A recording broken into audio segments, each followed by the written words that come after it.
In this video, I'll show you how to find the recommended tire pressure for your Kia Sportage. The Kia Sportage behind me happens to be a 2018, and the recommended tire pressure on this one is 35 PSI on the tires. But if your Kia is a little different this model year, I'll show you how to find the recommended tire PSI on your Sportage. But before I begin, remember, if you like the video, give it a thumbs up. It'll help us out a ton. If you have a question, leave a comment. I will reply back to you.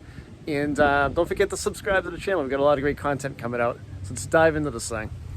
So on every tire, your tire manufacturers, on the sidewall, it's going to have like a recommended PSI by the tire manufacturer.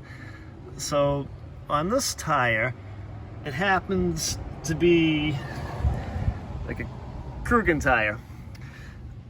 So the PSI is right here. It says 44 PSI. That's what the tire manufacturer recommends.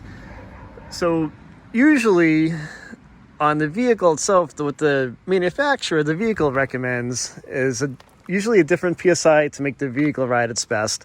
So there's a sticker on the driver's side door jamb, and you can see it'll say right here, the front tire size, and the recommended PSI for the front tire by the manufacturer. It's 35 on this vehicle, and it is the same for the rear. The rear tire is also 35 PSI, and that's what they recommend to give the vehicle the most comfortable ride with the recommended tire pressure from the manufacturer.